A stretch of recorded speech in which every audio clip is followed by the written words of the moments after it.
ராமராமா ஸ்ரீகுருப்போ நமः. நமது வாழ்க்கையில் நாம் மேன்மையை அடைய வேண்டும் என்றால் சில விஷயங்களை கோப்பியமாக, அதாவது ரகசியமாக வைத்து கொள்ள வேண்டும் என்று சாஸ்திரம் கூறுகிறது. அதை அவசியமில்லாமல், அதாவது கட்டாயம் தெரிவிக்க வேண்டிய சூழ்நிலை வந்தால் மட்டுமே அந்த விஷயத்தை தெரிவிக்க வேண்டும். இல்லையென்றால் கூடிய வரையில் அவை வெளியில் தெரியாதவாறு ஜாக்கிரதையாக காப்பாற்ற வேண்டும், மறைத்தே வைத்து கொள்ள வேண்டும். நாம் வெளிப்படையாக அந்த விஷயங்களை கூறக்கூடாது என்று சாஸ்திரம் சொல்லுகிறது. என்ன விஷயங்கள் அப்படின்னா, ஆயுர்வித்தம் கிருஹச்சித்ரம் மந்திர மைதுன பேஷஜம் தபோ தானாவமானவுச்ச நவகோப்பியான்னு யத்னதா அப்படின்னு தக்ஷஸ்மிருதி. அதாவது ஆயுஷ், நமது வயது, ஏஜ், எனக்கு எத்தனை வயசாச்சு அப்படின்னு வெளியில் சொல்லக்கூடாது. அதை பிரகாசப்படுத்தக்கூடாது. எனக்கு 20 வயசாச்சு, 30 ஆச்சு, 40 ஆச்சு, 55 ஆச்சு அப்படின்னு வெளியில் அதை பிரகாசப்படுத்தக்கூடாது அப்படின்னு சொல்கிற சாஸ்திரம்.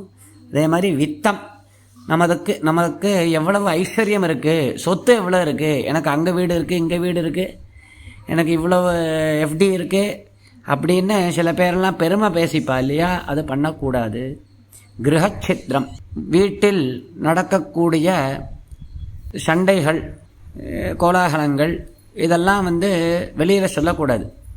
சில ஸ்திரீகள்லாம் இந்த வம்படிப்பா, கோவில்லையோ இல்லை வேறு ஏதாவது ஃபங்க்ஷன்லேயோ போய் சேர்ந்து ஒவ்வொருத்தர் இதை பற்றி தன் ஆற்றுல இந்த மாதிரி சண்டை நடந்தது, மாட்டு பொண்ணோடு இந்த மாதிரி சண்டை நடந்தது, இல்லை பையனோடு நடந்தது, இல்லை ஆற்றுக்காரோடு நடந்தது அப்படின்னு தன் ஆற்றுல நடந்ததான ஒரு சண்டைகளை வெளியில் போய் அவள் பிரகடனப்படுத்துவா. அதை ஒரு ஹேபிட்டாக வச்சுப்பா, பழக்கமாக.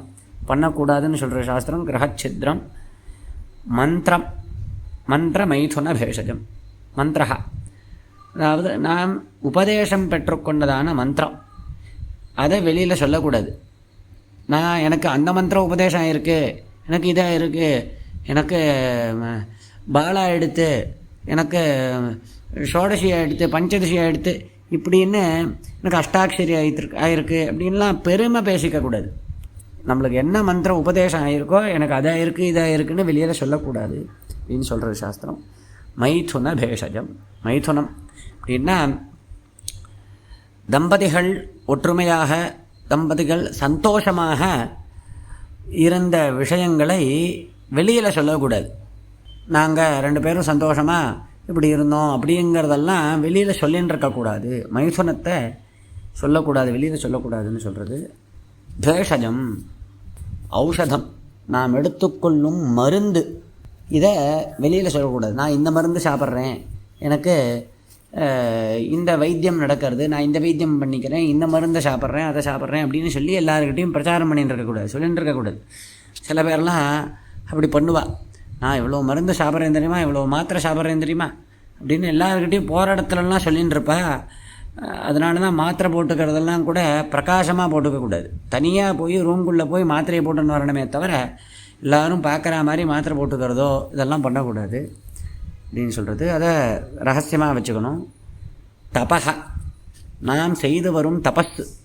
என்ன தபஸ்ன்னா என்ன அப்படின்னா, நாம் ஏதோ மந்திரம் ஜபிப்போம், அல்லது ஏதோ பூஜை பண்ணுவோம், நித்தியம் ஏதாவது பூஜை பண்ணுறதுன்னு வச்சுருப்போம், இல்லை ஒரு ஸ்தோத்திரம் சொல்கிறது, நித்தியம் விஷ்ணு சஹஸ்ரநாமம் சொல்கிறது, இல்லை ஆதித்ய ஹிருதயம் சொல்கிறது, இல்லை லலிதா சஹஸ்ரநாமம் சொல்கிறது, ஏதோ ஒரு, இல்லை நவகிரக ஸ்தோத்திரம் சொல்கிறது, ஏதோ ஒன்று வச்சுருப்போம் இல்லையா. ஏதோ ஒரு தபஸ், இல்லை நித்தியம் கோவில் போகிறது, ஏதோ ஒரு தபஸ், நம்ம மாதம் இதை பண்ணுறது, ஒரு விரதம் இருக்கிறது, இந்த மாதிரி ஏதோ ஒரு தபஸ், ஏகாதசி விரதம் இருக்கிறது, ஏதோ ஒரு தபஸை ஒவ்வொருவரும் கடைபிடிக்கணும். அப்படி கடைபிடித்து வரும் தபஸை, ஒரு விரதத்தை, பூஜையை, ஸ்தோத்திர பாராயணங்களை வெளிப்படையாக வெளியில் சொல்லக்கூடாது, அதை பிரச்சாரம் பண்ணக்கூடாது. நான் அது பண்ணுறேன் தெரியுமா, ஒவ்வொரு ஏகாதசி நான் விரதம் இருப்பேன், நித்தியம் நான் கோவில் போகாமல் சாப்பிட மாட்டேன் அப்படின்னு பெருமை பேசிக்கக்கூடாது. அதை வெளியில் சொல்லக்கூடாது, ரகசியமாக வச்சுக்கணும். தானம், இது ரொம்ப முக்கியம்.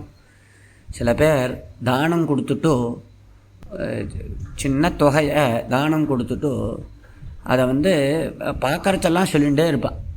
ஒரு 1000 ரூபா கொடுத்துட்டு நான் அன்றைக்கி அப்படி கொடுத்தேன்னு தெரியுமா அப்படின்னு ஷஷ்டி பூர்த்தி சதாபிஷேகம் வர வரைக்கும் அதை சொல்லிகிட்டே இருப்பான். சின்ன வயசில் கொடுத்ததை எப்போயோ கொடுத்தது ஏதோ சில தொகையை கொடுத்துட்டு சொல்லிகிட்டே இருப்பான். எவ்வளவு கொடுத்தாலும் தானம் பண்ணினாலும் அதை வெளியில் நாம் சொல்லக்கூடாது. 1,00,000 ரூபா 1,00,00,000 ரூபாய் தானம் பண்ணாலும் பூதானமே பண்ணாலும் வெளியில் சொல்லக்கூடாது. தர்மஹா க்ஷரதி கீர்த்தனாத்துன்னு இருக்கு. நீ பண்ணது அப்படியே நசிச்சு போகணும், பண்ண நல்ல காரியம் நசிச்சு போகணும்னா அதை பிரகடனப்படுத்தினேன்னா போயிடும் அப்படின்னு சாஸ்திரம் சொல்கிறது. அதனால தான் தானத்தை ரகசியமாக வச்சுக்கணும். இன்றைக்கி அது பட்டசியமாக ஆறுது. பண்ணுற ஒரு நல்ல காரியம் பண்ணுறதுக்கு முன்னாடி உடனே அதை ஃபோட்டோ பிடிச்சி போடுறா, உடனே ஃபோட்டோ பிடிச்சி ஸ்டேட்டஸில் போடுறது, ஃபேஸ்புக்கில் போடுறது. ஒரு சின்ன நல்ல காரியம் நித்தியகர்மக்கள்லாம் கூட இப்போ போட ஆரம்பிச்சுட்டான். இப்படி தானம் பண்ணுறது தபஸு பண்ணுறதெல்லாம் வெளியில் சொல்லக்கூடாது. அவமானம், நமக்கு ஏற்பட்ட அபமானத்தை வெளியில் சொல்லக்கூடாது. என்ன அவன் அப்படி அவமானப்படுத்திட்டான், எனக்கு அன்றைக்கி இப்படி ஆச்சு, அவன் இப்படி வெஞ்சான் எனக்கு அப்படின்னு நம்மளுக்கு ஏற்பட்ட அவமானத்தை வெளியில் சொல்லக்கூடாது.